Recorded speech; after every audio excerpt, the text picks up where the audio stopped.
this is really AI Ultra, AI Pro users of Google being able to keep up with what perhaps you're already getting on an OpenAI or with a Runway, for example. Yes, this is a feature that will be available to paid Gemini users, and it is a technology that Google first launched at its I/O developer conference back in May. But this makes it available to a much broader swath of users, allowing it, as you said, to better keep pace with rivals, and it does have many rivals in this space. It does have rivals. It does also have a stop-start feeling to Google, because many would say, look, they were the reason, their underlying research is why we've got generative AI in the first place, with the transformer perspective. But they had this sort of inevitable feeling that they were losing pace with rivals. Then they had the issue about whether or not there was some generative AI image features that changed people's race, or there was a sort of a concern there. This is being replicated again in the video, or no? Yes, so Google had a while ago paused certain generative AI features just for that reason. But here, there are some guardrails in place. That said, we tested it ourselves, and the results were both fascinating and somewhat mixed. For instance, reporter Natalie Lung, who is Asian, she did include a photo of herself, and the AI did change her race in one of the videos without her asking it to.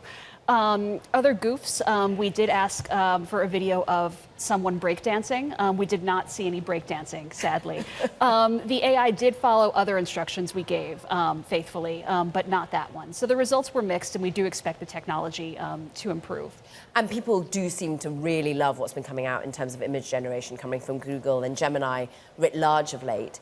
But meanwhile, Apple, everyone still thinks is behind the curve when it comes to AI. It's interesting, we got a note out today with analysts really talking about how maybe it's time to replace Tim Cook even. We were hearing some view that really the AI focus is what needs to win here from a product perspective, rather than having someone in charge who owns the supply chain. But the fierce talent for AI, the war going on, is an amazing scoop that Mark Gurman's been bringing us all week. And now we understand 200 million might have been parted with to nab their head of AI.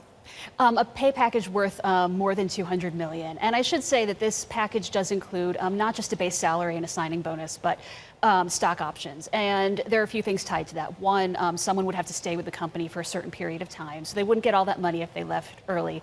And it also is tied to the performance of the stock. So it does assume that the stock would reach certain levels. So if it doesn't, someone wouldn't receive quite that large of a pay package in the end. And that is, of course, all as we see transfer of talent going from Apple to Meta, or everyone to Meta, as Mark Zuckerberg is all in on winning the superintelligence race. Where are we, though, with the feeling around Apple right now as to ultimately whether its business model is really necessary to be the generative AI developer of choice, or whether it ultimately can just be the generative AI product user of choice? We just go to it to use other AI offerings.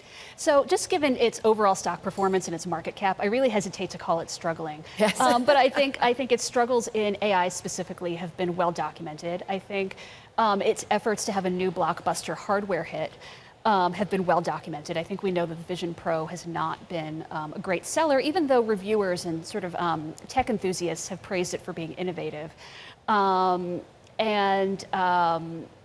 Yes, the company does have ways to go in AI, and certainly the poaching is yet another setback in that space.